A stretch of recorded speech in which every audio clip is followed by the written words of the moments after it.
सबसे पहला नियम एकादशी व्रत का सबसे पहला नियम है कि आप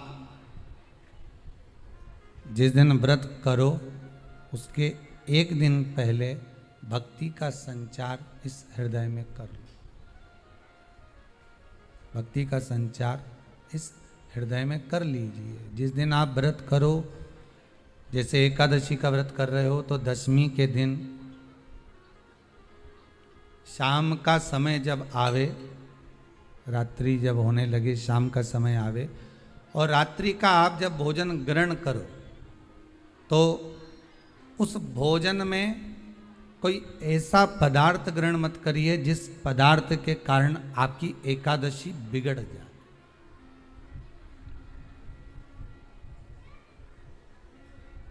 कोई बेकार भोजन में ग्रहण नहीं करना, श्रेष्ठ भोजन ग्रहण करिए दशमी के। और एकादशी का दूसरा नियम बहुत ध्यान से सुनिएगा। जिस दिन आपकी एकादशी का व्रत हो उस दिन प्रयास करिएगा कि अपने हाथ से किसी भी वृक्ष की कोई पत्ती टूटे ना। अपने हाथ से किसी भी वृक्ष की, पौधे की, किसी भी वृक्ष की पत्ती अपने हाथ से ना टूटे। बहुत ध्यान दीजिएगा महाराज। एकादशी का ये दूसरा नियम है कि अपने हाथ से किसी पौधे की, किसी वृक्ष की, किसी डाली की कोई पत्ती टूटे ना, कोई पत्ती ना टूटे, इसका प्रयास करिए।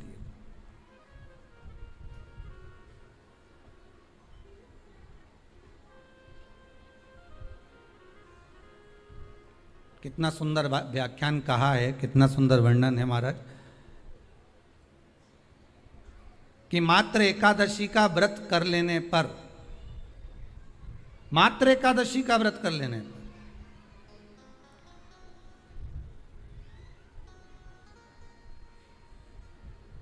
जो पूर्व में किया गया हमारा पाप कर्म है, हमने किसी जीव की हत्या करी है, हमने किसी को कष्ट प्रदान करा है, हमने किसी को अपशब्द कहा है, हमने किसी को ताने दिए, हमने किसी को आड़ा टेढ़ा कहा है, हमने किसी को गालियां दे दी है, मात्र एकादशी का व्रत ही कर लेने पर ये सारे जो दोष हैं वो समाप्त हो जाते हैं।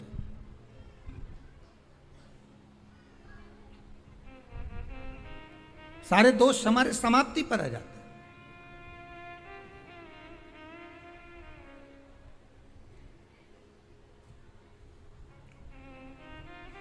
अब एक विचार करिएगा थोड़ा सा अपने मन में, अपने चित्त में, अपनी वृत्ति में एक बात उतारिएगा।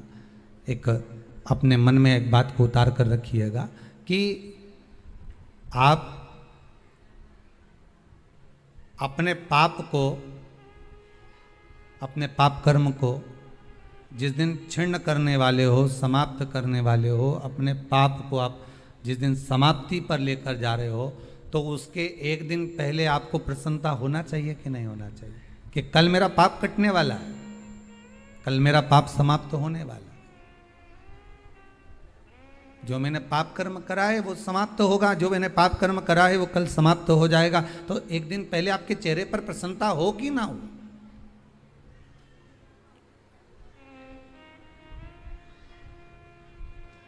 और चेहरे पर वो प्रसन्नता आपके आना चाहिए कि कल मेरा एकादशी का व्रत है, आज दशमी है, कल एकादशी का व्रत है, तो कल मेरी जब एकादशी का व्रत रहेगा तो मेरा ना जाने कितना कितना पाप, कितना असत्य, कितना झूठ, कितना प्रपंच वो समाप्त हो जाएगा। इसमें मुझे प्रसन्नता हो, इसमें मुझे आनंदता हो।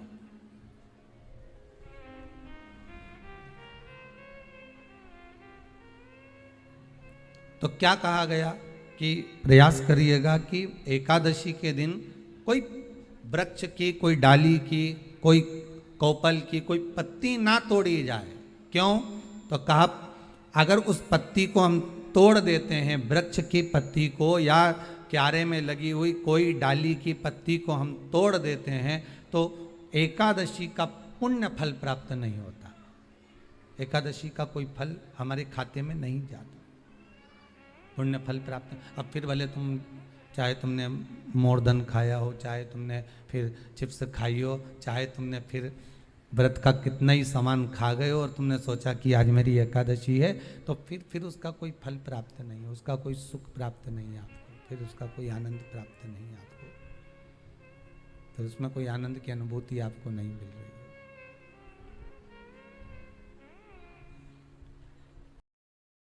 कोने में सर्प को पटका राजा कहते हैं, भीष्म पितामह कहते हैं, मैं राजा के रूप में गंगा नहाने जा रहा था, मैंने किसी को कष्ट नहीं दिया। भगवान कृष्ण ने कहा अब यहां तक की कथा तो आपने कह दी, अब आगे की कथा मुझसे सुन लो। तुम्हारे दूतों ने सर्प को उठाकर बमूल के कांटे की झाड़ियों में पटक दिया और वो कांटे सर्प को चुभ गए, सर्प उसमें तड़प तड़प कर मर गया। सांप जैसे तड़प तड़प कर मरा, भीष्म पितामह तुमको भी ऐसे ही तड़प तड़प कर मरना पड़ेगा। ये कर्म का दंड मनुष्य को भोगना पड़ता है। शिव महापुराण कहती है जैसे भीष्म पितामह का थोड़ा सा पाप बाणों की सैया पर पटका, उसी तरह शिव महापुराण की कथा में वर्णन किया वेदव्यास जी ने कि हमारे 7 जन्म के पुण्य, हमारे दादा परदादा परदादा के भी दादा के पुण्य की जब गुल्लक, जैसे बच्चा गुल्लक भरता है ना, 1-1 रुपया इकट्ठा करता है और जब गुल्लक फोड़ता है तो कोई अच्छी चीज लेकर आता है, बड़ा सा गिफ्ट लेकर आता है। उसी तरह जब हमारे दादा परदादाओं की पुण्य की गुल्लक भराते भराते उनके बच्चे भी पुण्य की गुल्लक भरते हैं, भरने के बाद जब गुल्लक फूटती है तब जानो कि अपने परिवार में शिव महापुराण की कथा होती है। ये पुण्य की गुल्लक फूटती, बिना पुण्य के नहीं। भागवत कराना बहुत सरल है, 18,000 श्लोक हैं, 7 दिन की है, बहुत सहज। गीता जी श्रवण करना भी सरल है, राम कथा भी हजारों हजार बार श्रवण करना सरल है, पर यह 24,000 श्लोक की शिव महापुराण को श्रवण करना बड़ा कठिन है, बहुत कठिन।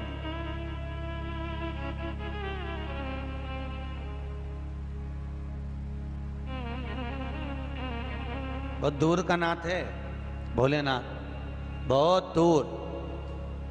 आज की दुनिया में सबसे ज्यादा लोग सबसे ज्यादा प्रेम करते हैं तो या तो नारायण से या ठाकुर जी से। भोलेनाथ जी का तो प्रसाद लेना भी कई लोग पसंद नहीं करते। कोई कहता है हम नारायण वाले, हम शंकर जी के मंदिर नहीं जाएंगे, हम प्रसाद नहीं लेंगे। कोई कहता है हम श्री जी वाले, हम शिव जी के मंदिर नहीं जाते, हम शंकर जी का प्रसाद नहीं लेते। भोलेनाथ जी बोले भले प्रसाद मत लो, भले मेरी पूजन मत करो, भले मेरे मंदिर मत आओ, मुझे कोई चिंता की बात नहीं है। शंकर जी बोले जीते जी नहीं आएगा, मरने के बाद तो आएगा। क्योंकि भोलेनाथ जी को तो उनके ससुर ने श्राप दिया है, दक्ष प्रजापति ने शंकर जी को श्राप दिया था, हे शिव, हे शंकर, हे भोलेनाथ, तुमने मेरा अपमान करा है। दक्ष प्रजापति बोले मैं तुम्हें श्राप देता हूं कि तुम शमशान में निवास करोगे।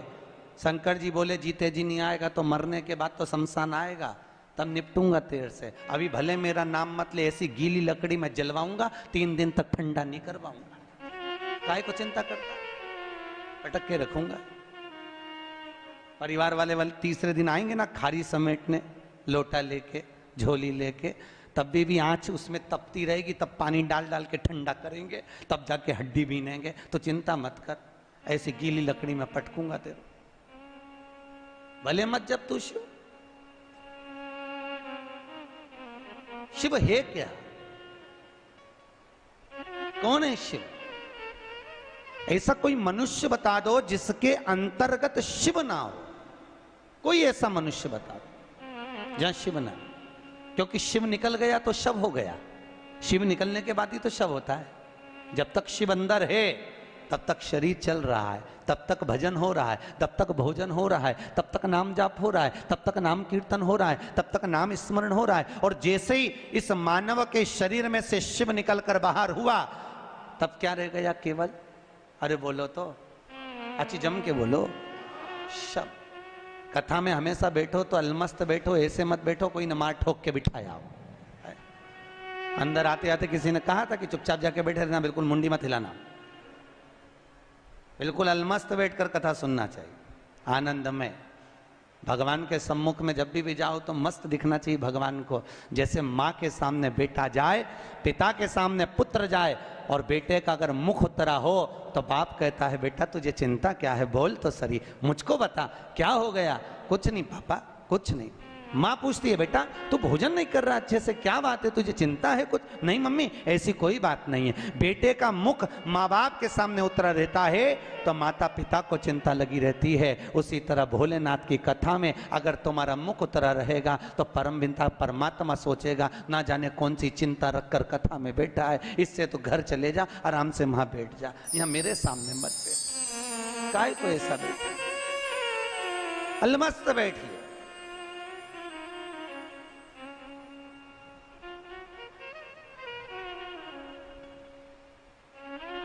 और तो और हमारे कंसल जी ने तो पानी की बोतल दे दी है साथ में कि कथा गटकते नहीं बने तो पी पी के गटक।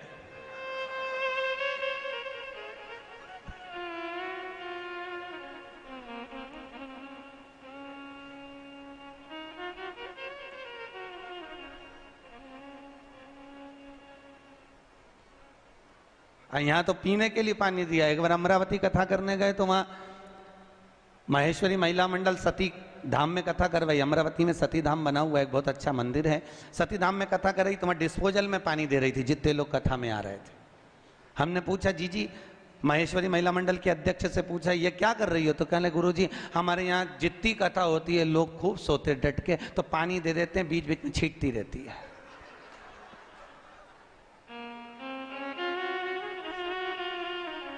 तो अच्छा हुआ ये डिस्पोजल में नहीं दिया।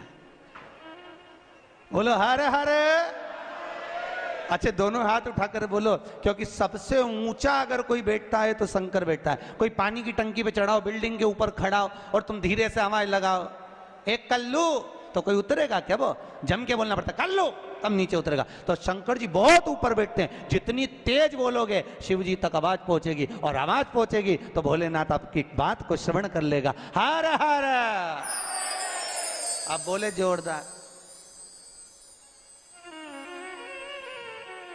शिव दयालु है, शिव कृपालु। ये शिव की कथा है और शंकर जैसा दुनिया में कोई नहीं हो सकता। भोलेनाथ जैसा कितना सरल, कितना सहज। मेरा वेंकटेश भगवान भी अगर तिरुमाला के शिखर पर आया तो सबसे पहले आज्ञा ली तो शंकर जी से ली। कितना दयालु। मेरे नारायण ने पूछा भोलेनाथ जी से, प्रभु मेरे को पृथ्वी पर तप करने आना है। भोलेनाथ जी ने कहा तो आ जाओ, क्या दिक्कत है? शंकर भगवान ने कहा आओ पधारो। इतने में नारायण बोले मैं तप करने पृथ्वी पर तो आ जाऊंगा, पर शिव जी क्या बताऊं, मैं पृथ्वी पर तप करूंगा तो ये दुनिया के लोग मुझे तप नहीं करने देंगे, क्या करूं मैं? इतने में शंकर जी ने कहा आप काहे को चिंता करते हो, आप तिरुमाला के शिखर पर बैठकर तप करना, मैं कपिलेश्वर महादेव के रूप में नीचे बैठकर तुम्हारी रक्षा करूंगा। आज भी तिरुमाला पर मेरे नारायण हैं और नीचे मेरे भोले नाथ है, मेरे शिव। और लोग कहते हैं हम नारायण भजते हैं, हम शंकर जी को नहीं भजते। अगर शंकर नहीं होते नारायण तिरुमाला पे नहीं आते।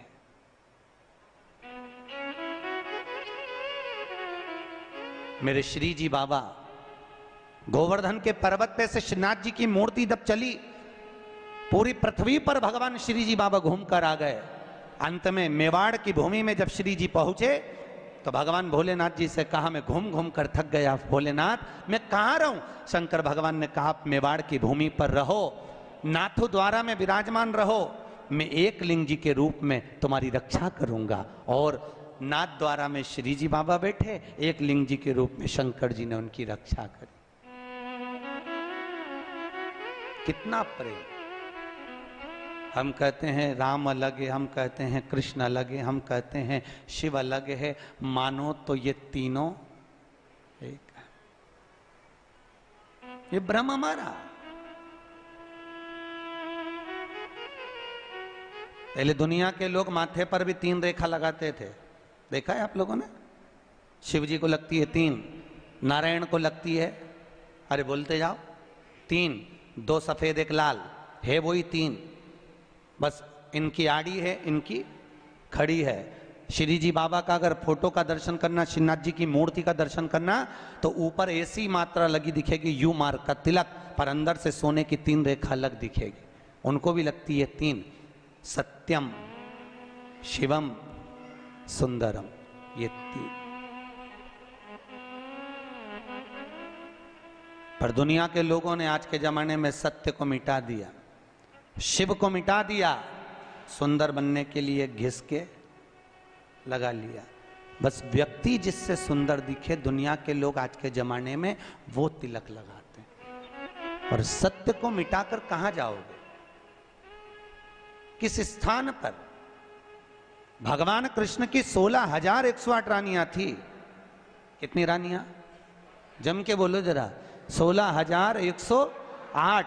पर 16,108 रानियां होने पर भी भगवान कृष्ण के यहां जब औलाद नहीं हुई, तब भगवान कृष्ण ने अपने गुरु गर्गाचार्य बाबा को बुलवाया और द्वारकापुरी में बुलवा कर पूछा, गुरुदेव मेरी 16,108 रानियों से औलाद नहीं होती, संतान नहीं होती, मैं क्या करूं? गर्गाचार्य बाबा ने कहा, तुम चिंता मत करो, पार्थिव शिवलिंग का निर्माण करो। शंकर भगवान के शिवलिंग का निर्माण कर कर एक एक रानी के साथ में 11-11 दिन तक बैठकर शिव जी का अभिषेक करो। और पार्थिव शिवलिंग का निर्माण गर्गाचार्य बाबा के कहने पर भगवान कृष्ण ने करा। एक एक रानी के साथ में 11-11 दिन तक भगवान शिव का अभिषेक करा। तब भगवान शंकर प्रकट हो गए और शिव जी प्रकट होकर बोले, कन्हैया मांगो तुम्हें क्या चाहिए?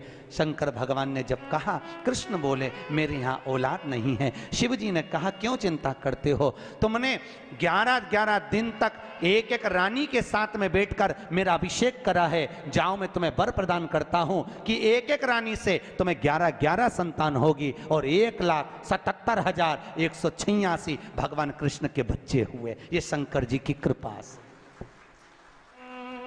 अब तुम्हें कितने चाहिए बोलो?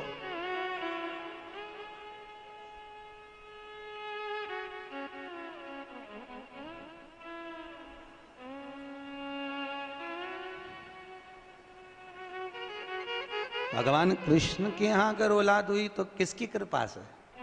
अरे बोलो, भोलेनाथ की। कौन होगा ऐसा? कितना करुणामय, कितना दयालु, कितना आनंद देने वाला। ब्रह्मलोक के देवता भगवान ब्रह्मा, बैकुंठ के देवता भगवान विष्णु, और पृथ्वी का देवता अगर कोई है, इस मृत्यु लोक का अगर कोई देव है, तो वो देवों का देव महादेव है। महादेव पृथ्वी का देव है। पर दुनिया के लोग ऐसे हैं ना कि बहुओं की आदत रहती है, पड़ोसन के तो खूब पांव पड़े, पड़ोसन की अम्मा के तो खूब चाय भी पिला दे, पर घर की सास के तो 30 त्योहार पे भी पढ़ ले तो बहुत बड़ी बात है, बहुत बड़ी बात। घर के लोगों की आदत ही ऐसी होती है।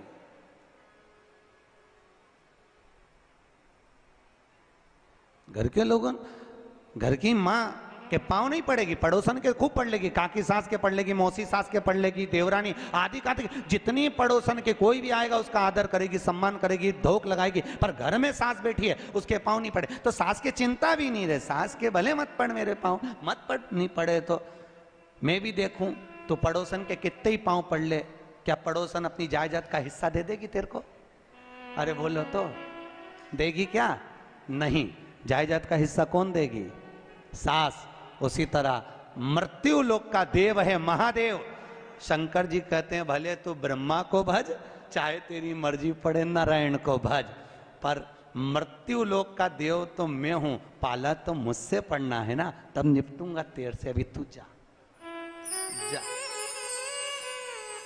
फिर पाला कब पड़ता है? जब थोड़ी सी भी दिक्कत आ जाए, परेशानी आ जाए, एक्सीडेंट हो जाए, ब्लड प्रेशर ऊंचा नीचा हो जाए, शुगर बढ़ जाए, अटैक आ जाए, तब सीधे पंडित जी को फोन लगा के बोले महामृत्युंजय का पाठ करा दो। शंकर जी बोले अब आया मेरे पाले में, अब आया,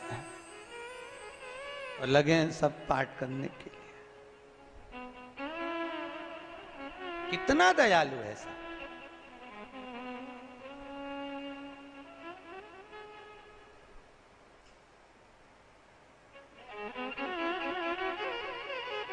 भगवान नारायण का अगर विवाह भी कराने वाला कोई है लक्ष्मी से तो वो मेरा शिव ही है। कौन ने कराया था विवाह? शंकर भगवान।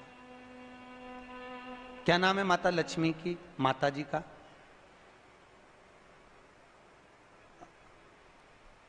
अरे यहीं तो कोई ऊपर बोल रहा था, गुरुजी हमारे गुलबर्गा में तो खूब कथा होती है। आपको मालूम है गुरुजी, खूब कथा हुए हमारे यहाँ, खूब कथा चले। तो हमने कहा अच्छी बात है, बताओ जल्दी से माता लक्ष्मी जी की माँ का नाम क्या है?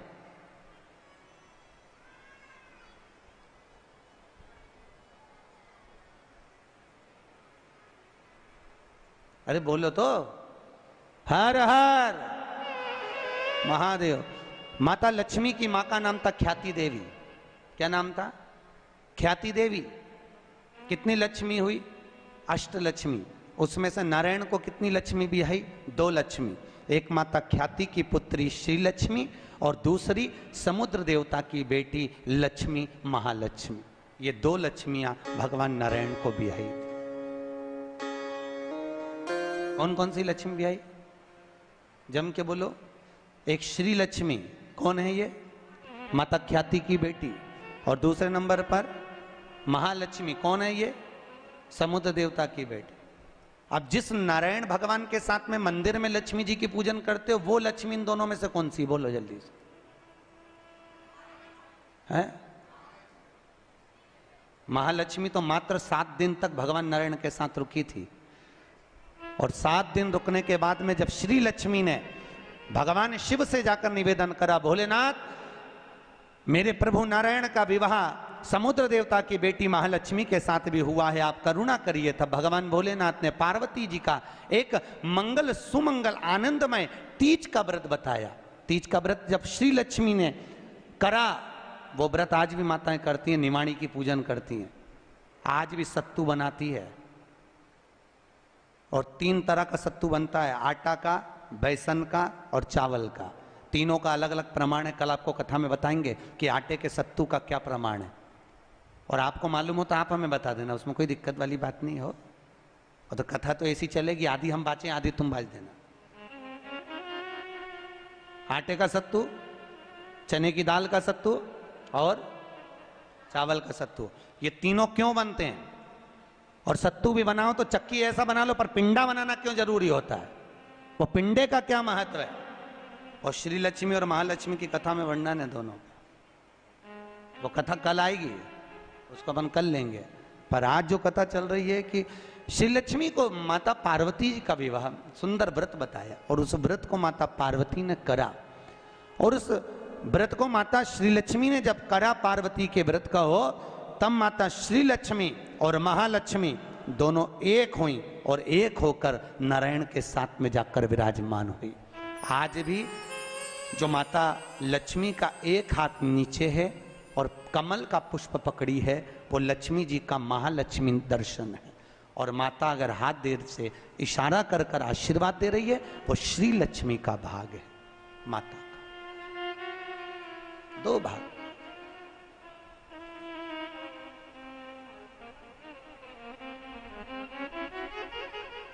दो भाग में विराज। आज बाबा भोलेनाथ की कथा कह रही, करुणा सागर भगवान शिव जो आनंद की राशि हैं, मृत्युलोक का जो देव है महादेव, पृथ्वी पर रहने वाले जीवों को कष्ट ना हो, उनको सुख ही देने वाला, सदा प्रसन्नता प्रदान करने वाला। बद्रीनाथ किसका था? जिस बद्रीनाथ में नारायण बैठे हुए हैं, आप लोग बोलते हो ना बद्री विशाल भगवान की, अच्छे से बोलो, बद्री विशाल भगवान की। वहां कौन बैठा है बद्री विशाल में? अरे बोल दो। तुम तो बोलने में भी घबराने लगे कि महाराज ना जाने क्या बोल देगा, पट्टा ही ठिकाने। कौन बैठे वहां पर? नारायण बैठे कि नहीं बैठे? तो वो बद्री विशाल किसका था? जिस बद्री विशाल के मंदिर में बद्री विशाल बैठे हैं, भगवान नारायण विराजमान हैं, वह बद्रीनाथ की भूमि किसकी थी? भगवान शिव और पार्वती का निज घर था। शिव और पार्वती वहां निवास करते थे, शंकर और पार्वती वहां रहते थे। एक बार भगवान नारायण के साथ में लक्ष्मी मैया भ्रमण के लिए निकली बद्री का आश्रम, अलकनंदा नदी के तट पर। और माता लक्ष्मी ने जैसे ही बद्रिकाश्रम को देखा, इतना सुंदर आश्रम, नारायण ने शिव जी को नमन करा, शंकर ने नारायण को नमन करा, दोनों एक दूसरे को नमन करे।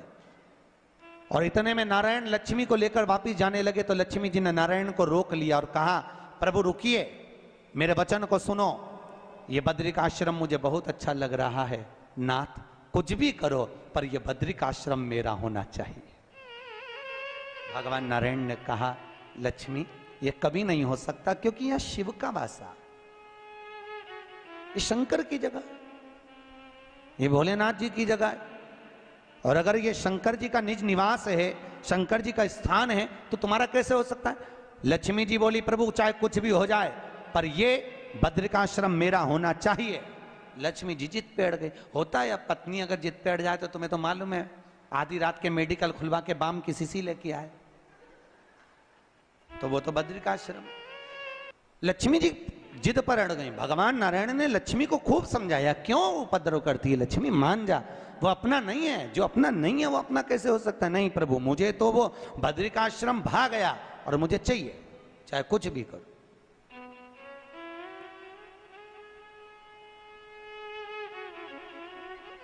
और देखो, अगर भाग्य में है, किस्मत में है, तो जरूर मिलता है, जरूर। अब जैसे बैसाख के महीने में आप लोगों की किस्मत में शिव महापुराण है, तो बाबा ने यहाँ आकर सालासर भवन में, मैं अग्रवाल जी को बोल रहा था, सबसे ज़्यादा किस्मत वाले तो अग्रवाल जी तुम हो, पर साथ में ये सालासर भवन जिस किसी का भी है, हमारे जो भी कलंत्री जी और अधिक जो 5 लोग 4 लोगों का ग्रुप है, पर सबसे ज़्यादा भाग्यशाली तो ये हो गए कि इनका भवन। और ईमानदारी की बात बताऊं, हो सकता है, क्योंकि कथा का अगर कोई रसिक होता है ना, तो कथा का रसिया अगर कोई है तो हनुमान जी महाराज को कथा का रसिक कहते हैं। अगर पृथ्वी लोक पर कोई कथा सुनने वाला कोई है तो वो श्री हनुमान जी हैं। मेरे हनुमान जी महाराज ऊपर बैठे हैं, उनको लग रहा होगा मंदिर में बैठे बैठे कि बहुत दिन हो गए रे, राम कथा सुनी, भागवत सुनी, पर हनुमान जी सोचे जिसका मैं अवतार हूं उसकी कथा आज तक नहीं सुनी, मैं निकल कर कहाँ जाऊंगा, इसलिए शिव पुराण को यहीं ले आया हूं, यहीं पर। अपन सबकी सोचते पर उसने अपनी सोची। आज पंडित जी ऊपर सवेरे घंटी हिलाकर पूजन कर रहे थे, मैं समझ गया, मैंने कहा हो जाओ तैयार, कथा की तैयारी है। ये करुणा उनकी, ये कृपा उनकी है।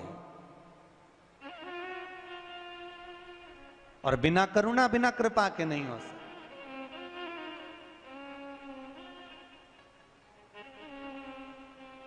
ये प्रभु कृपा से। अच्छा, ये व्यासपीठ उधर होती और हनुमान जी का मुंह उधर होता, आपको क्या मालूम था?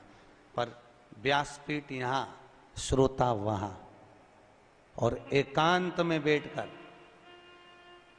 एकांत में बैठ, हम हमेशा कहते हैं कथा कहां बैठकर सुनना चाहिए। कई बार हम कथा में बोले कथा कहां बैठकर सुनना चाहिए।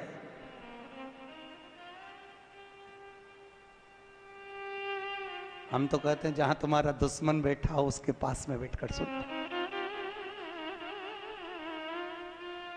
क्यों? अगर दुश्मन के पास बैठकर सुनोगे और थोड़ी सी भी अगर कोई अच्छी बात हुई तो बात नहीं कर पाओगे, अगर उसने जरा सा टुल्ला मारा तो फिर एक ना हिल सकते ना डुल सकते, जैसे बैठे हो ना बस वैसे ही बैठे रहना है, हिल नहीं सकते जरा सा भी 3 घंटे तक, और जैसा वो बैठी वैसे की वैसे बैठो, नींद का झपकी भी नहीं आ सकती। क्यों? क्योंकि जरा सा आंख लगी और इस पे पड़ गई, उसने दिया धर के, एक तो हो गई नींद।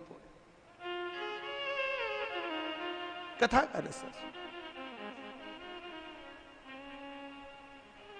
अब लक्ष्मी मैया बोली प्रभु चाहे कुछ भी हो जाए यह बद्रिक आश्रम तो हमारा होना चाहिए। बाबा नारायण ने कहा लक्ष्मी तू क्यों जिद करती है, इतना सुंदर बैकुंठ अपने पास में है, इतना सुंदर अष्ट बैकुंठ अपने पास में है, तू आखिर करेगी क्या। लक्ष्मी जी बोली नहीं, करना और नहीं करने से मतलब नहीं, पर पृथ्वी पर मेरा भी एक धाम होना चाहिए। बनाओ। भगवान नारायण ने कहा जिद पर अड़ गई, क्या करूं। भगवान बोले चिंता मत कर, ये बद्रिक आश्रम तेरा होगा। और भगवान नारायण आज शिव जी के मंदिर के बाहर दरवाजा बंद था और दरवाजे की चौखट पर नारायण ने बालक का रूप ले लिया और छोटा सा रूप रखकर नारायण किलकारियां भर भर के रोने लगे, खूब रोए। इतने में अंदर आवाज गई शिव जी के पास में, तो भगवान भोलेनाथ जी तो कुछ नहीं बोले, पर पार्वती जी बोली। पार्वती जी ने कहा प्रभु ना जाने कौन बालक रो रहा है, ना जाने किसकी मां यहां छोड़कर चली गई है, बच्चे को बेचारा रो रहा है। बाबा भोलेनाथ जी बोले रोने पर मत जा, यहां बाजू में बैठी रहे। पार्वती जी बोली प्रभु ना जाने किसका बच्चा है, अकेला है, मैं गोदी में ले लूं। भगवान भोलेनाथ जी बोले गोदी में तो लेना ही मती, बिल्कुल भी मत लेना, क्योंकि जो औलाद गोदी आ जाती है पूरी जायदाद का हिस्सेदार बन जाती है, गोदी तो लेना ही मत। प्रभु आप लोगों को मालूम होगा ना जिनके बच्चे नहीं होते तो वो गोदी लेते हैं, गोदी लेते तो जायदाद का हिस्सेदार हो गया, गोदी तो लेने ही मत। बाबा भोलेनाथ जी, पार्वती बोली प्रभु आप इतने बड़े दयालु, इतने बड़े धर्मात्मा, भोलेनाथ, काशी विश्वनाथ, हे महंकाल, हे मेरे मल्लिकार्जुन, हे मेरे शिव, आप इतने धर्मात्मा, इतने पुण्यात्मा, और आज आप कैसी बात कर रहे हो, गोदी लेने के लिए मना कर रहे हो। बाबा भोलेनाथ जी बोले मैं मना नहीं कर रहा, पर बात इतनी सी है कि किसको गोदी लेना चाहिए तुझे नहीं मालूम। पार्वती जी जिद में अड़ गई, छोटा सा बच्चा लेने में क्या जाता, इतना सा बच्चा थोड़ी ना कह रहा है कि मुझे पूरी जायदाद दे दो। भगवान भोलेनाथ जी ने खूब समझाया, पार्वती तो बहुत भोली है। पार्वती जी बोली मैं तो गोदी लूंगी, और नारायण को माता पार्वती ने गोदी में उठा लिया, अंदर लेकर आ गई। अंदर लेकर आई, अब 33 करोड़ देवी देवता में केवल एक देवी देवता हैं, वो शिव और पार्वती, जो प्रतिदिन शाम के समय पर भ्रमण पे निकलते हैं। प्रतिदिन जैसी 4 बजे शाम की और 7 बजे से 4 से 7 बजे के बीच में शंकर और पार्वती के भ्रमण का समय है, भ्रमण का समय दोनों। अच्छा इनको देख के लोग जितने देवी देवता ना, इनके भी हृदय में थोड़ा कछोटपन तो आता है। जैसे कोई घूमने, तुम्हारा दोस्त हो अपनी पत्नी को लेकर रोज घूमने जाए ना, तो पत्नी एक दिन पड़ोसी की पत्नी कही दे उसको देख लो, वो रोज घुमाने ले जाए स्कूटर पे बिठा के, और एक तुम फुर्सत ही नहीं कमाने से। अच्छा होती कि नहीं होती, ईमानदारी से बोलो, आती ना है? वो तुरंत ले गए, और तुम देखो हम तो इतनी बार के तुम कभी नहीं लेके जाते। अच्छा भगवान शंकर और पार्वती को देख के भी नारायण और लक्ष्मी के बीच में बहुत विवाद होता है। देख लो, लक्ष्मी एक बार नारायण जी से बोली वो देखो शाम हुई और चल दी है, और तुम तो कभी लेके जाते ही नहीं हो। भगवान नारायण बोले मैं तो लेके चले जाऊं, ले जाने में दिक्कत नहीं है, पर तेरे संग में इतना प्रपंचा है कि तू 2 घंटे में तो तैयार हो, और तैयार हो तो यहाँ का ताला लगा, वहां की चाबी लगा, तो मुझे एक बात बताओ फिर ये दोनों कैसे निकल जाते हैं। इतने में नारायण बोले उनके यहाँ कोई प्रपंचा नहीं, कैलाश पे रहते, शमशान में रहते, अलमारी भी नहीं उनकी यहाँ कि ताला चाबी लगाना पड़े, और उनके घर में तो कहीं का घुस भी नहीं सकता क्योंकि बब्बा बैठा, घुसे तो घुसेगा।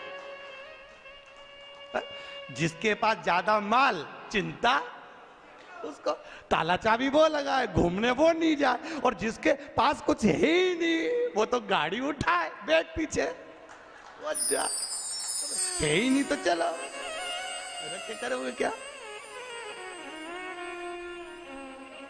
चिंता उसको जिसके पास। भोलेनाथ जी तो बेफिक्र, काय की चिंता उनको, कुछ है उनके पास दमदार चीज नहीं है, कुछ हो तो बताओ। गले में सांप, रुद्राक्ष की माला, भस्मी रपेटे हुए, वो भी शमशान की, और घर में जाके देखो तो कुछ भी नहीं। पार्वती जी बोलती कल क्या बनाएंगे, तो क्या कल दूसरी चीज आ जाएगी, तो आज खाक हुआ ना चित करो। और एक अपन तिरुपति गए, वहां से भी लड्डू ज्यादा लिया है, वो भी फ्रिज में रखे है संभाल संभाल के। अच्छा देने का मन भी नहीं कर रहा, इतने लड्डू रखे पर देने का मन नहीं। न सास खा रही न बहू खा रही। आखिरी में जब उसमें घी की बदबू आने लगी तब जाकर बर्तन वाली को, झाड़ू वाली को दिया। आज के जमाने में झाड़ू वाली, बर्तन वाली इतनी होशियार, तुम्हारे यहां से लेके नली में पटक के हिला है। काय को खा रही? देने का मन नहीं करे, अच्छा रखा रहे तो नहीं देता मने। होता है व्यक्ति के जीवन में। सबसे बड़ी बात, सबसे पहली रोटी घर में किसकी बनती है? गाय की। पर गाय के मुंह में जाती है कि सबसे पहले? नहीं, पहले बनेगी, बन के डब्बे पे धरी रहेगी, डब्बे पे से उठी, फ्रिज पे पड़ी, फ्रिज पे से उठी, अलमारी पे पड़ी, अलमारी पे से उठी, ओटला पे पड़ी। शाम के 4 बजे गाय आई, तब उसके मुंह में गई, तब तक रोटी में चींटी पड़ गई, पानी पड़ गया, कड़ली ठट हो गई और रोटी गल गई, बेकार हो गई। उसी तरह हमने अपना जीवन बनाया। बचपन अच्छा था, भगवान को नहीं दिया। जवानी अच्छी थी, भोलेनाथ को नहीं दी। अधेड़ी अच्छी थी, भोलेनाथ को नहीं दी। जब रोटी गल गई, सड़ गई, पूरा बुढ़ापा आ गया, आंख से दिखाई नहीं दे, मुंडा से खाता नहीं बने, कानों से सुनाई नहीं दे, पांवों से चलता नहीं बने, हाथ से कपती बने। अब बच्चों से के मारे साला सर भवन छोड़िया। अब कौन छोड़ेगा? अब कौन छोड़ेगा? ए भोले, ए भोले, कौन छोड़ेगा? पूरी गल गई, सड़ गई। क्या मतलब? क्या मतलब? बचपन खेल में खोया, जवानी नींद भर सोया, बुढ़ापा देख कर रोया, सिराने मौत हंसती है। क्या करें? इसलिए भोलेनाथ से निराला यहाँ को ही नहीं, भोलेनाथ से निराला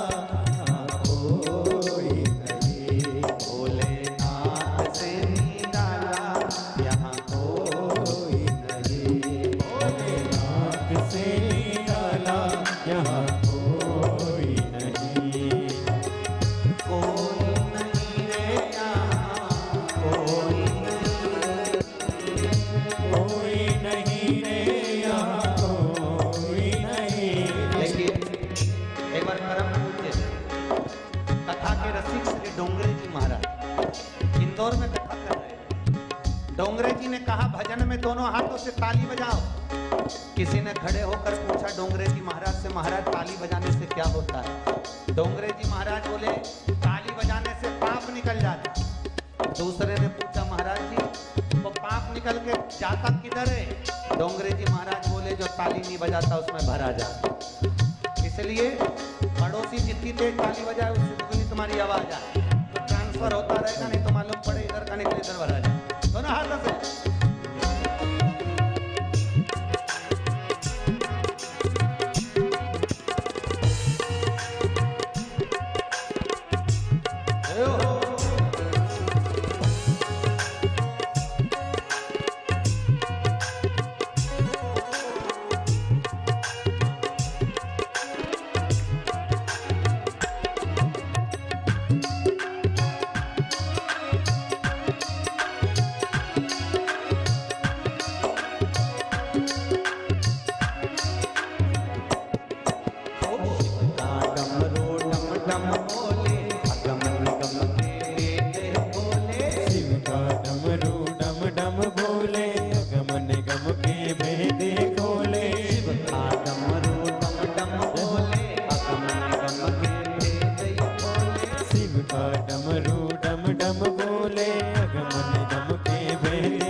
कोई नहीं रे यहाँ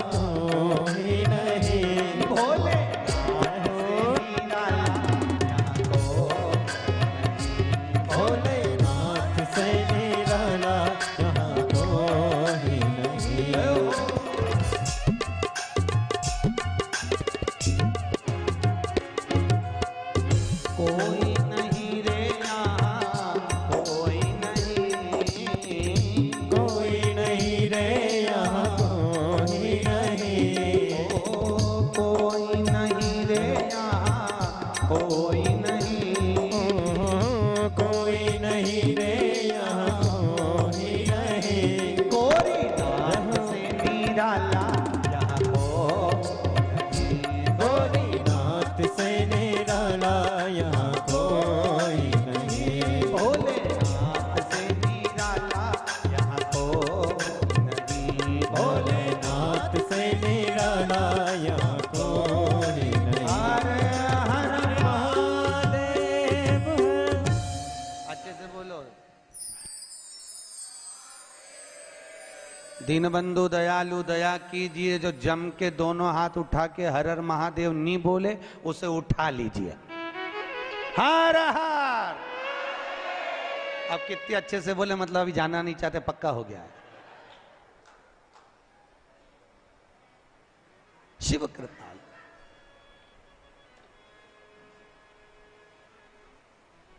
भगवान शिव, नारायण रोए, पार्वती मैया उठा के भवन में ले गए। अब किसने ले लिया गोदी में भगवान विष्णु को? पार्वती। अब गोदी में माता पार्वती जब लेके अंदर पहुंची, भगवान शंकर ने नारायण को देखा और देखकर कहा, पार्वती क्यों उठा के लाई?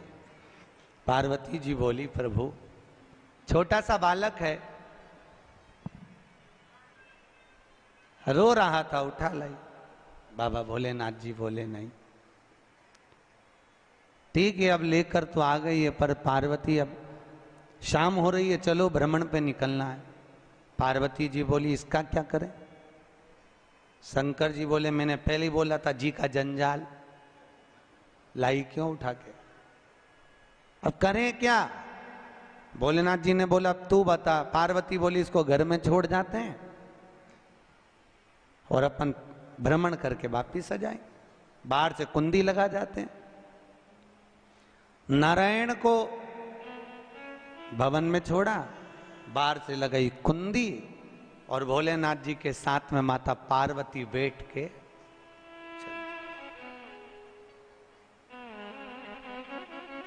चली। अब शिव जी के साथ में माता पार्वती जब भ्रमण करने को निकली, पहुंची, भ्रमण कर कर जब वापिस आई, वापिस जब पहुंची, कुंडी खोली, अंदर दरवाजा धकाया, कोई अंदर से बंद कर लिया। प्रभु कौन है अंदर? कोई खोलने को तैयार नहीं। अरे अंदर कौन है? कोई नहीं खोले। बाबा भोलेनाथ जी को तो मालूम था, और ले गोदी। शिव जी को तो मालूम है गोदी लिया है तो अब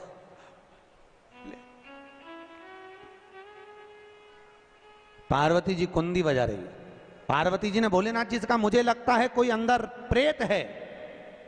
बाबा भोलेनाथ जी बोले, भूत भावन भावेश्वर में तो स्वयं यहाँ, कहाँ का भूत अंदर आएगा? जब स्वयं भूतेश्वर यहाँ हो तो भूत कहाँ जाएगा?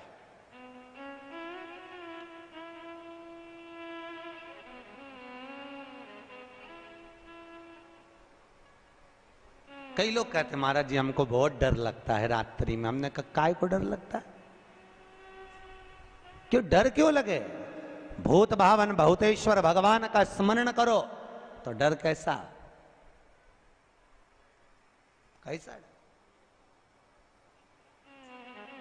अकाल मृत्यु वो मरे जो काम करे चंडाल का, काल उसका क्या बिगाड़े जो भक्त हो महा काल का। उसका बाल बांका नहीं हो सकता जो शिव की उपासना कर रहा। जो शंकर की उपासना करे उसका बाल बांका कैसे हो सकता है?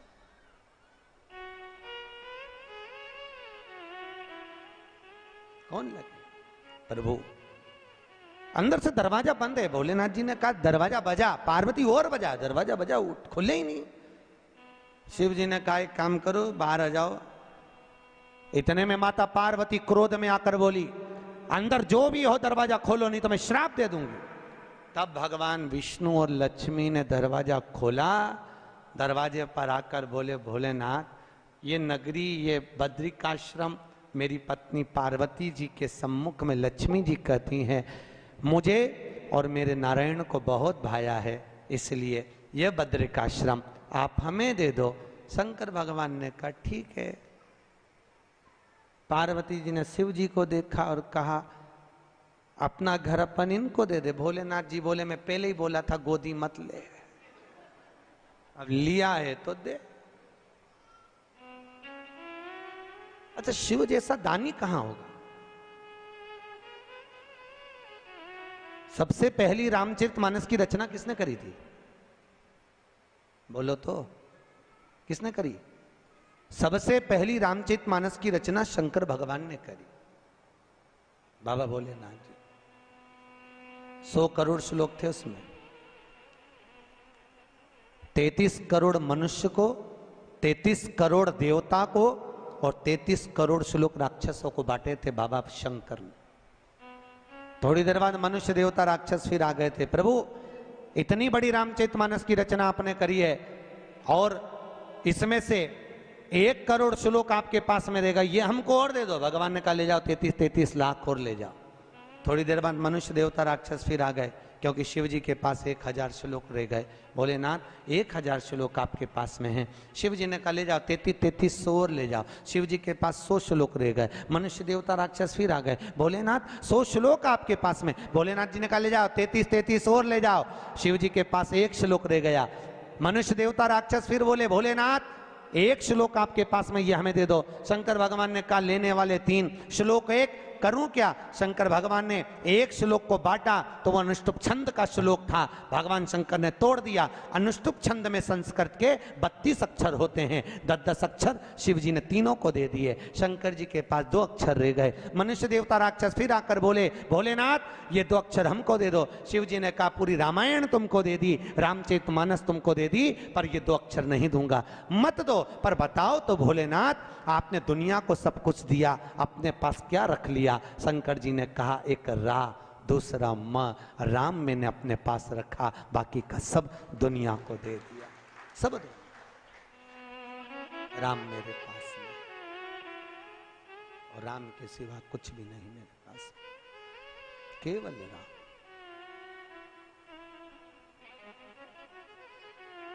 और एक अपन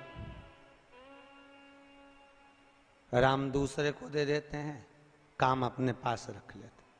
सुबह सुबह जितने मिलेंगे ऐसे ही मिलेंगे, भैया राम राम, पूछो कहां जा रहा? काम पे जा रहा। राम तू धर ले, काम मैंने धर लिया।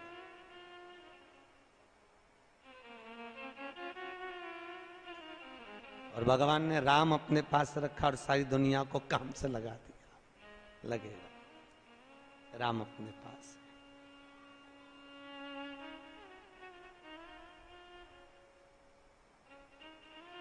और आज नारायण बोले ये बद्रिकाश्रम हमें दे दो, शिवजी बोले ले लो, मना नहीं है। पार्वती जी ने शिव जी को देखा, भोलेनाथ जी बोले मत घबरा, क्यों चिंता करती है? अपन तो शमशान के रहने वाले, कैलाश पे रहने वाले, अपने को घर की जरूरत क्या है? प्रभु फिर कहाँ रहेंगे? शंकर भगवान बोले ये किसने ले लिया तो दुनिया थोड़ी ना कम पड़ गई, चल अपन केदारनाथ पर रहेंगे। बद्रिकाश्रम नारायण को दे दिया, केदारनाथ पे जाकर शिव जी रहने लगे। भले रह लो। तो किसका था बद्रीनाथ? अरे बोलो तो शिव जी। भले तुम जाके वहां नारायण नारायण करो, बद्रिकाश्रम भगवान की जय बोलो, बद्री नारायण की जय बोलो, पर आज भी प्रमाण है बद्रीनाथ में अगर 41 दाने चने की दाल के पीले कपड़े में बांध कर जो शंकर भगवान के 41 बार नाम लेकर बद्रिकाश्रम को चढ़ाता है, आज भी उसकी मनोकामना पूरी हो जाती है। इसलिए बद्री नारायण में चने की दाल चढ़ती है। क्या चढ़ती है? चढ़ाई कि नहीं चढ़ाई? कभी गए हो आप लोग बद्रिकाश्रम? गए? कौन कौन गए? जरा हाथ उठाओ। गए हो? चने की दाल चढ़ाई है वहां पर? ये देखो सब माताएं जानती है चने की दाल वहां चढ़ती है। क्यों चढ़ती है किसी को नहीं मालूम, पर उसका कारण यह शिव महापुराण में लिखा कि बद्रिकाश्रम में चने की दाल शंकर भगवान का नाम लेकर चढ़ाई जाती है। क्यों? क्योंकि जब जैसे दादी को स्वर्ण सीढ़ी चढ़ाते हैं, देखा स्वर्ण सीढ़ी चढ़ाते हैं तो चने की दाल बर्तन में भरते हैं, फिर उस पर सोने की सीढ़ी रखते हैं, तब वो स्वर्ण सीढ़ी चढ़ती है। उसी तरह जब हम किसी बच्चे को गोदी लेते हैं और उसको कोई दान देते हैं, अपना मकान, अपनी जायदाद जब उसके नाम लिखते हैं, तो बच्चे को जब गोदी लिया जाता है तो सामने थाली में चने की दाल भरी जाती है। नामकरण संस्कार जब बच्चे का किया जाता है तो सामने थाली में चने की दाल रखी जाती है। क्यों? चने की दाल जब हम दान करते हैं तो स्वर्ण के बराबर दान का, प्रॉपर्टी के बराबर दान का लाभ जीव को प्राप्त होता है। आज भी नारायण के मंदिर में बद्रिकाश्रम में 41 दाने चने की दाल के देने पर, अब कोई 41 तो गिनता नहीं, इसलिए पोटली में बांध कर ले जाता है, जितने हैं दे दो, शिव का नाम समर्पित करिए। हर हर भगवान शिव का नाम लेकर बद्रिकाश्रम में चने की दाल का दान। अच्छा, इसलिए केदारनाथ में जपा जाता है नारायण नारायण, और बद्रिकाश्रम में जपा जाता है ओम नमः शिवाय। दोनों जगह विपरीत दशा है। केदारनाथ जी में क्या जपना चाहिए? श्रीमन नारायण, ओम नमो भगवते वासुदेवाय, श्री कृष्ण शरणम मम। ऐसे केदारनाथ जी में बैठकर भगवान का नाम का जाप करना चाहिए। और बद्रिकाश्रम में जब भी जाओ तो मुख से ओम नमः शिवाय, ओम नमः शिवाय। जैसे व्यक्ति का कोई काम नहीं हो रहा हो, बहुत दिन से लगे, बहुत समय से लगे, ये काम हो ही नहीं रहा, तो शंकर जी का नाम को उल्टा कर कर जपना चालू कर दो। नमः शिवाय ओम। सीधा नाम क्या है? ओम नमः शिवाय, शिवाय नमः ओम।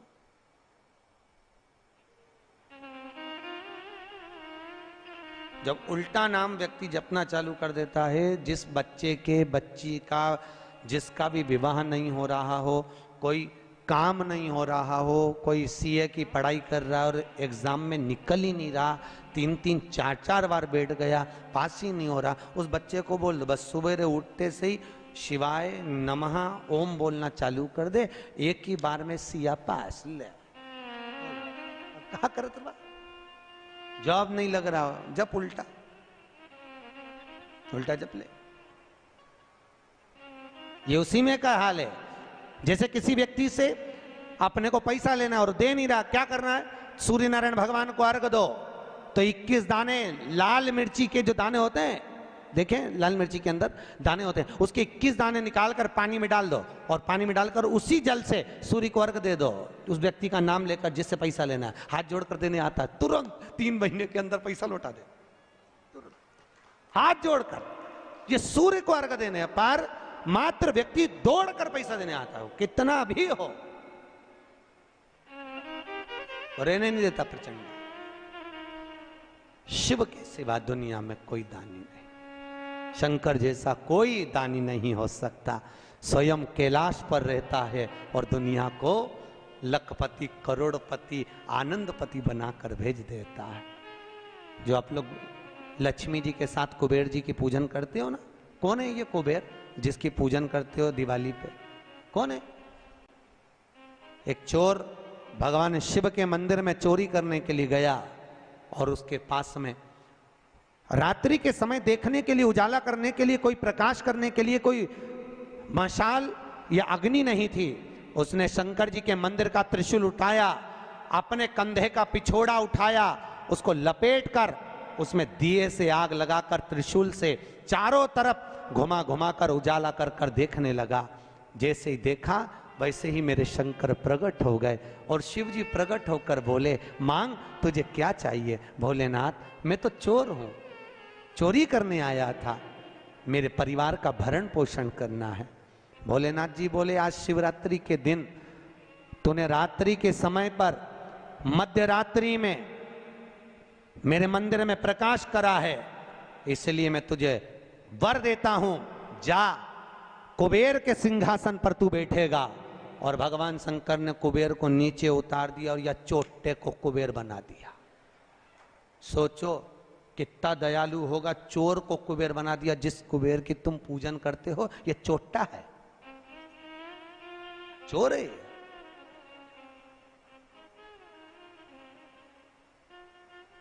और यही कुबेर जब खूब धनपति बन गया, खूब अपार धन आ गया, तो इसने पूरे 33 करोड़ देवी देवताओं का निमंत्रण करने बुला लिया। आओ साहब हमारे यहाँ आकर भोजन करो। क्यों? सबको दिखाने के लिए हमारे यहाँ का राज सत्ता तो देखो कितनी है। अब वो चोर को कुबेर बना दिया, सबको बुलाया, सबको, और शंकर जी को बुलाना भूल गया। इतने में देवऋषि नारद जी वहीं से आ गए।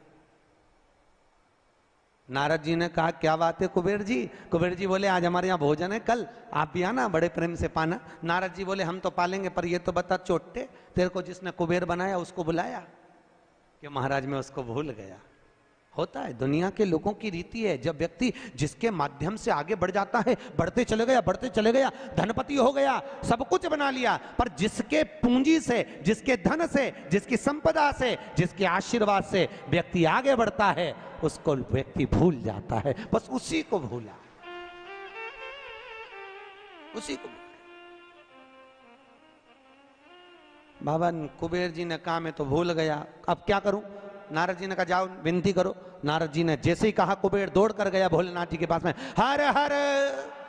भोलेनाथ जी ने पूछा बोलो क्या बात है? इतने में कुबेर बोला प्रभु मेरे से गलती हो गई, मैं आपको निमंत्रण देना भूल गया। शंकर जी बोले कोई बात नहीं, देखो ये बड़ी बड़ी पार्टियां तो मैं तो वैसे भी अटेंड नहीं करता भैया, इतनी बड़ी बड़ी पार्टी मैं अटेंड नहीं कर सकता, तो कौन अटेंड करेगा? इतने में भगवान भोलेनाथ जी बोले मेरा जो छोटा बेटा है गणेश, वो अटेंड करेगा। इतने में कुबेर बोला प्रभु वो इतना सा तो रखा है, क्या खाएगा? इतना तो केना था। शंकर भगवान को हंसी आ गई, इसीलिए तो उसको अटेंड करने भेज रहा हूं, इसीलिए उसको भेज। वो क्या खाएगा? बाबा भोलेनाथ जी बोले अब तो इस समय बताएगा कितना खाता है। कार्तिकेय जी को गुस्सा आ गया। कार्तिकेय जी ने अंदर माता पार्वती से कहा माँ माँ। माता पार्वती जी ने पूछा क्या बात है? माँ घर का बड़ा बेटा कौन है? भगवान पार्वती जी ने कहा कार्तिकेय तू। जब बड़ा बेटा मैं हूं तो सबसे पहले पार्टी अटेंड करने का हक किसका? तेरा। तो शंकर जी ने, पिताजी ने गणेश जी को कुबेर भैया के यहाँ भोजन करने क्यों भेजा? शंकर जी आएंगे उनसे पूछेंगे। भोलेनाथ जी जैसे ही आए, पार्वती ने पूछा क्यों उपद्रव करवाते हो प्रभु, ये सब प्रपंचा क्यों करवाते हो? जब तुम्हारे दोनों बेटे बराबर हैं तो फिर ये बड़े को तुमने भेजा क्यों नहीं? इतने में शंकर जी बोले मुझे मालूम है कहां पर कौन सी पार्टी में किसके घर किसको भेजना, लिफाफा लेके। मुझे सब मालूम, कौन सी शादी किसको अटेंड कराना ये मुझे मालूम है, इसलिए मैंने गणेश जी को वहां भेजा। और गणेश जी से कहा बेटा अच्छे से जीवना। गणेश जी बोले पिताजी नाक कटाऊंगा नहीं, क्योंकि नाक मेरी लंबी है, तुम चिंता करो मत। जीवने बैठा तो उठूंगा नहीं जब तक आपकी सूचना आएगी नहीं। और गणेश जी महाराज पहुंच गए। शाम को 7 बजे भोजन का टाइम, 4 बजे पहुंच गए। और 4 बजे जैसे गणेश जी पहुंचे आवाज लगाई कुबेर भैया कुबेर भैया। अब जैसे ही बोले कुबेर भैया तो कुबेर भैया तो नहीं आए, कुबेर जी की धर्मपत्नी निकल कर बाहर आ गई। और कुबेर जी की पत्नी ने कहा गणेश जी भोजन का टाइम तो 7 बजे। इतने में गणेश जी बोले भाभी जी सब लोग जिमने आ जाएंगे, मैं छोटा सा कहाँ बैठ के जिमूंगा, इसलिए आ गया। अंदर से कुबेर जी बोले अब आ गया है तो जिम लेने दो, अच्छा है जितने जिम के जाएंगे टाइम तो निकल जाएगा। और समय 33 करोड़ देवी देवता का भोजन बना, इसको जल्दी जल्दी जिमा जुमू के न चीत कर। ऐसे गणेश जी को बिठाया, आओ गणेश जी बैठो। भाभी ने कहा बैठो। गणेश जी बोले भाभी बैठ जाऊं? हाँ बैठ जा। चौकी लगा के गणेश जी के बिठा दिया। और अब थाली जैसे ही लगी, भाभी थाली लगा के लाई, गणेश जी खाते गए। जैसे ही खाते गए 33 करोड़ देवी देवता का भोजन 15 मिनट में निपटा गया। 33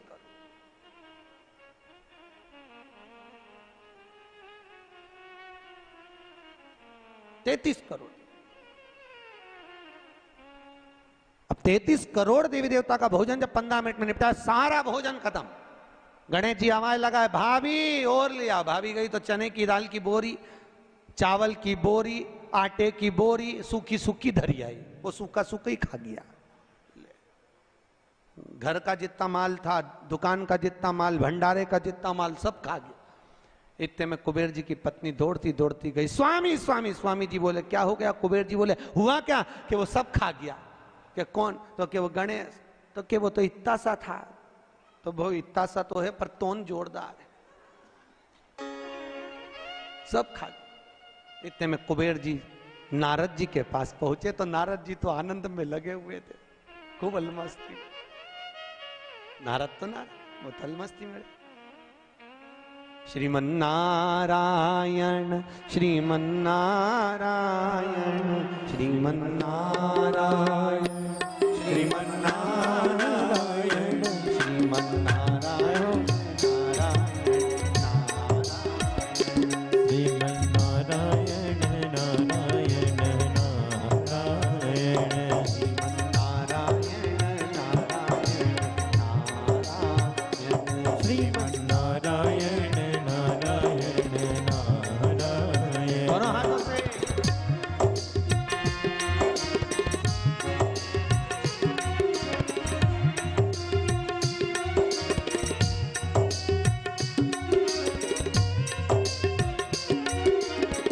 जय हो।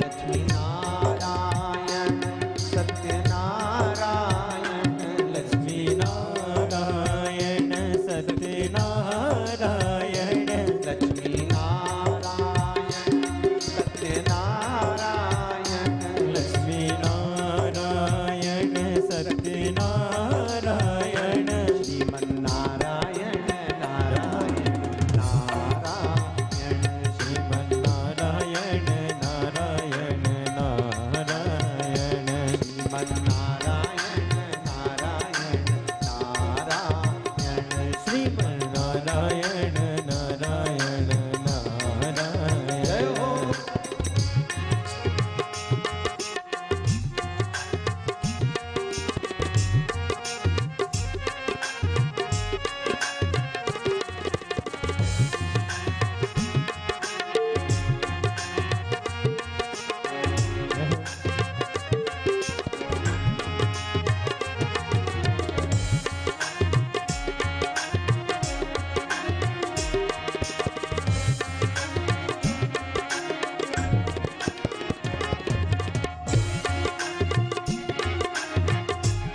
बड़े भाव से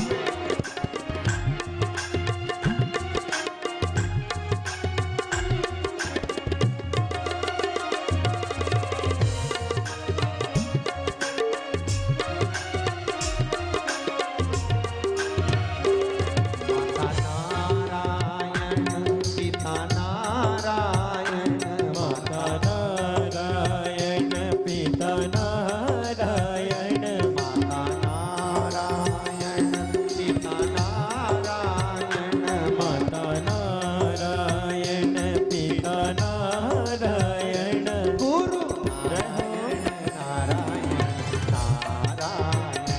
गुरु नारायण नारायण नारायण गुरु नारायण नारायण नारायण गुरु नारायण नारायण नारायण। श्री नारद जी महाराज के पास में कुबेर जी महाराज पहुंच गए। कुबेर जी ने कहा नारद जी कुछ करुणा कर दो प्रभु, हमारे यहाँ का सारा भोजन कर गए वो गणेश जी महाराज, सारा भंडार खाली हो गया। इतने में नारद जी बोले भैया उसको तो एक ही रोक सकता है।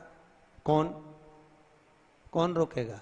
कि भोलेनाथ जी के सिवाय कोई नहीं रोक सकता। जाओ भोलेनाथ जी से विनती करो।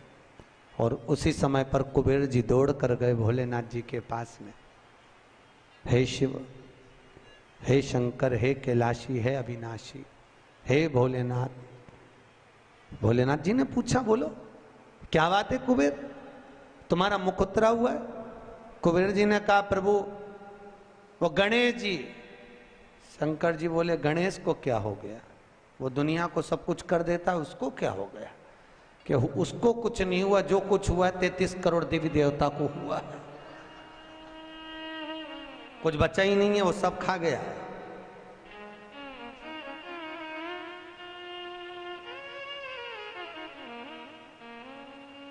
भगवान शिव ने कहा क्या चाहते हो? उनको जीवने से रोक दो प्रभु, कुछ बचा ही नहीं है, आप देखेंगे। शंकर जी ने एक दुर्बा उठाकर दे दी कि गणेश जी को दे देना कि ना ये दांत खरोच ले।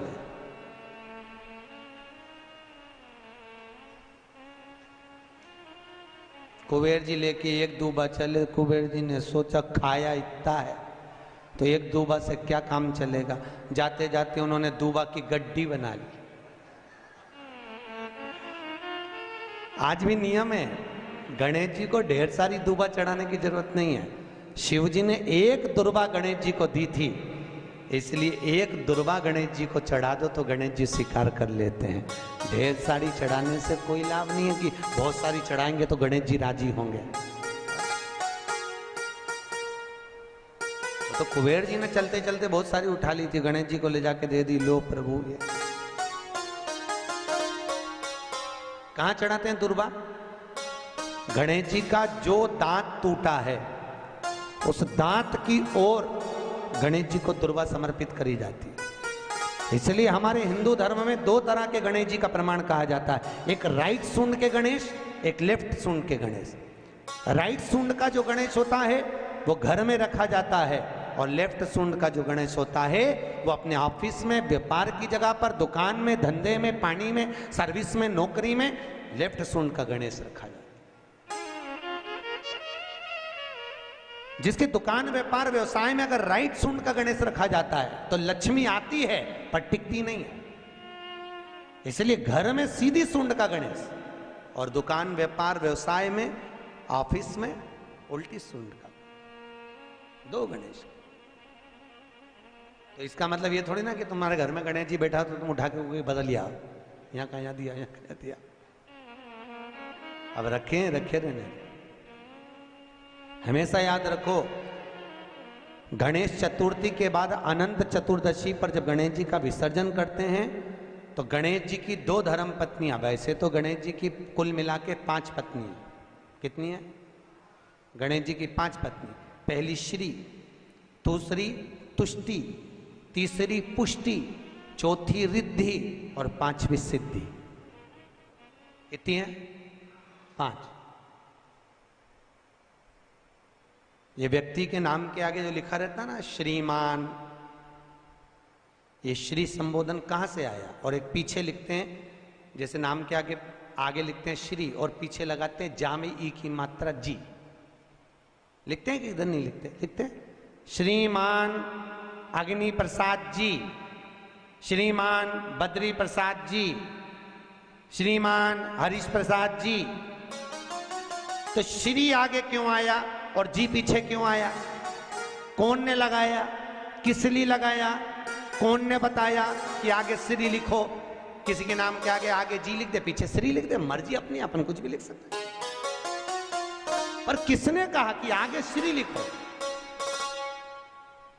क्योंकि गणेश जी महाराज जब विवाह करने जा रहे थे और गणेश जी की जब बारात जा रही थी तो यमुना जी के तट पर गणेश जी की प्रथम पत्नी श्री गणेश जी के चरण पखारने के लिए खड़ी हो गई। और प्रथम गिनती में जब गणेश जी चलने लगे तो श्री ने उनके चरणों को रोक लिया और कहा, प्रभु मैंने आपका आवाहन करा है, मैं आपको अपने पति के रूप में देखती हूँ। भगवान गणेश जी ने कहा, तूने प्रथमता में मुझे पाया है, जिसके नाम के आगे तेरा संबोधन लगा रहेगा वो जगत में प्रसिद्ध होता चले जाएगा। इसलिए श्रीमान लिखा जाता है। अब जी का संबोधन कहां से आया वो भी समझ लीजिए। हर कहीं से थोड़ी ना लगा दिया जाता है कि जी कहां से आ गया। एक पत्नी भी लगाती है ए जी, और जब वो बोले ए जी तो तुरंत खसक लो जी, नहीं तो 500 गया जी। उसके जी में थोड़ा भारीपन है।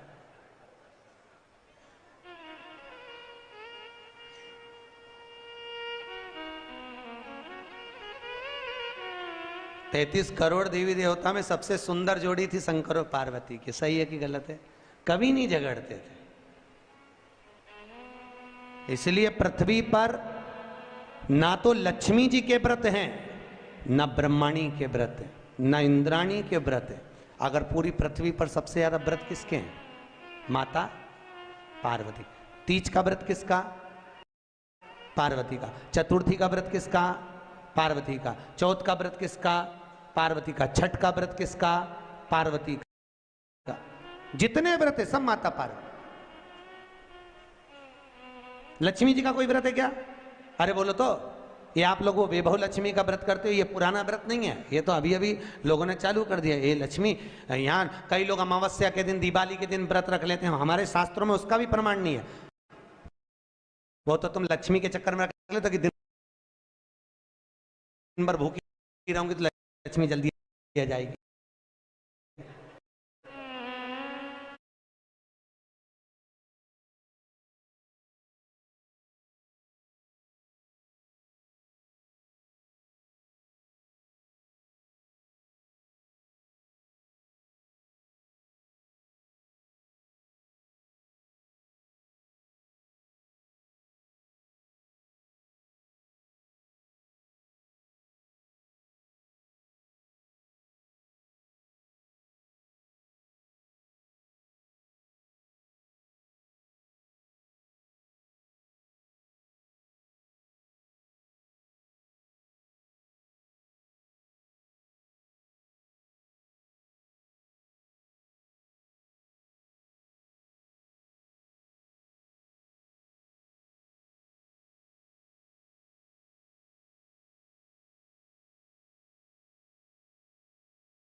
मुझे बहुत प्रसन्नता हुई थी जब गुलबर्गा में माहेश्वरी समाज की यहाँ पर अध्यक्ष बैठी है, माहेश्वरी महिला मंडल की, तो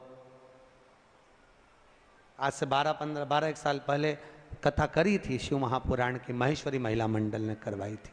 एक बार जोरदार ताली बजाओ पूरी महिला मंडल के लिए। बहुत सुंदर ऐसे शुभ कार्य हमारे जीवन में, हम जब मृत्यु लोक में अगर जन्म लिए हैं, हमारे जीवन काल में जब हम आए हैं और उस काल में आने के बाद में हम कुछ सत्कर्म की ओर गए,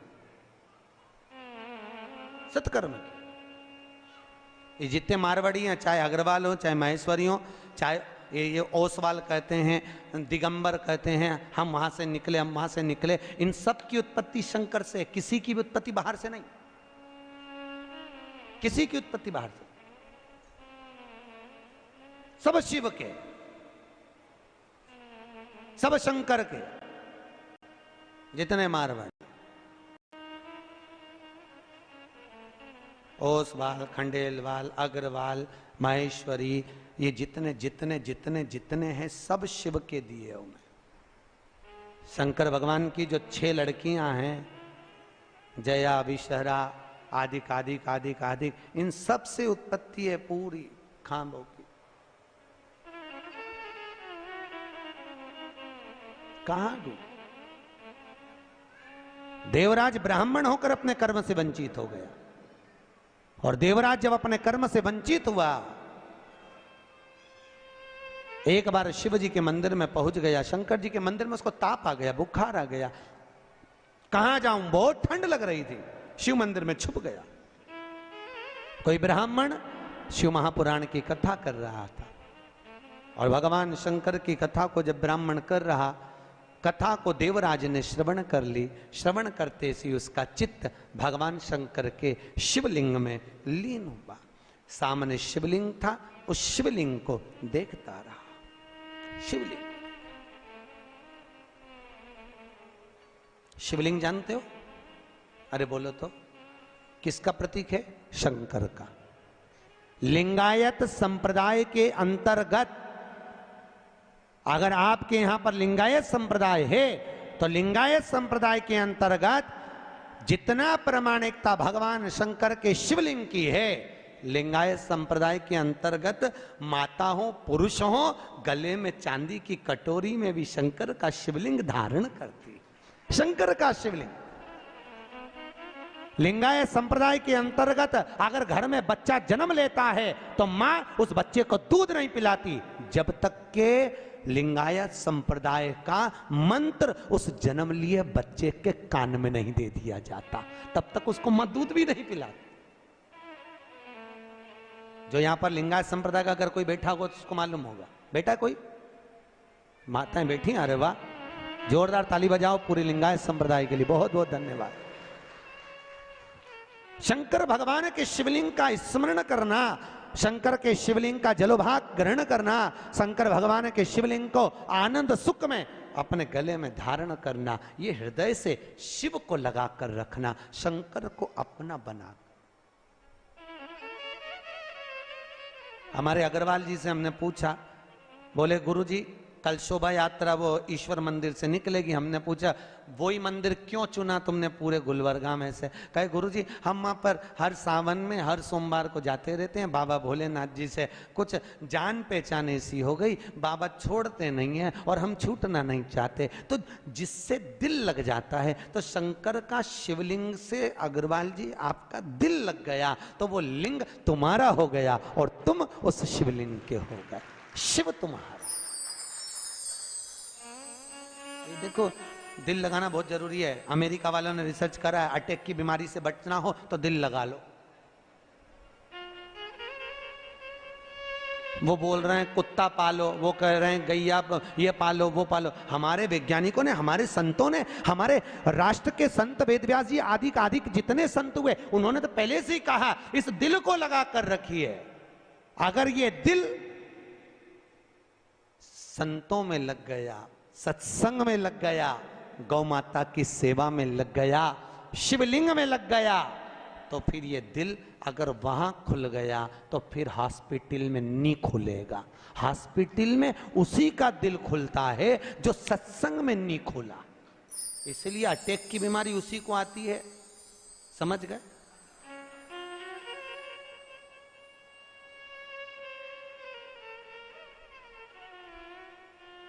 किसी ने कितना सुंदर गाया है, बताओ ना हमें लोगों, हमें दिल की बीमारी है, सताओ ना हमें लोगों, हमें दिल की, बोलो तो, बीमारी है।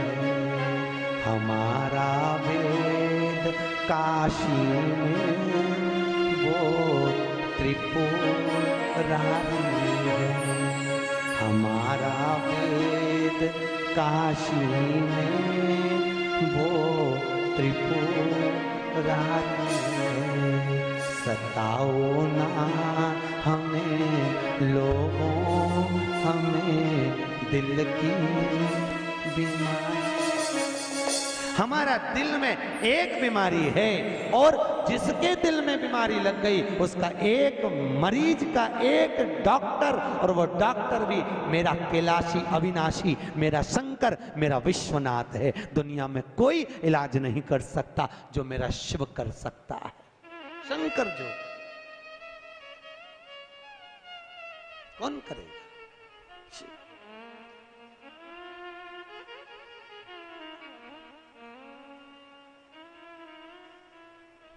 बीमार होने पर लोग तुम्हें आईसीयू में पटक देते हैं, वेंटिलेटर पर पड़ा है, परिवार का आदमी भी अंदर नहीं जा सकता केवल डॉक्टर के सिवाय। कोई जाता है? बोलो तो, कोई नहीं। पर उस वेंटिलेटर पर भी, उस आईसीयू में भी एक अंदर है। वो कौन? वो त्रिकालदर्शी मेरा शिव अंदर विराजमान है। इसलिए कहते हैं जब व्यक्ति को घात आती है, एक्सीडेंट होता है, तकलीफ आती है, अटैक आता, शुगर बढ़ती, बीमारी आती, कोई किसी देवता को याद नहीं करता, ना नारायण, ना कृष्ण, ना देवी, ना देवता। अगर कोई याद करता है तो केवल शंकर को, महामृत्युंजय का जाप करवाता है। क्यों? क्योंकि शिव है तो श्वास चल रही है, शिव निकल गया तो केवल शव रह गया। इसलिए उस शंकर को याद करते कि निकल कर चले मत जाना, आईसीयू में रहना, आईसीयू में वेंटिलेटर पर रहना। जब तक हमारे यहाँ का जीव पड़ा है तब तक शिव उसके अंदर रहे। शिव है तो शरीर है, और शिव गया तो केवल शव है। बाहर होगा।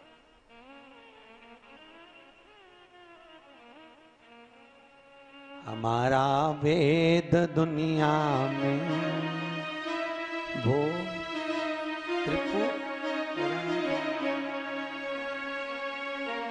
एक बहुत अच्छा भजन हमारे भगत लोग गाते हैं, काल क्या करेगा,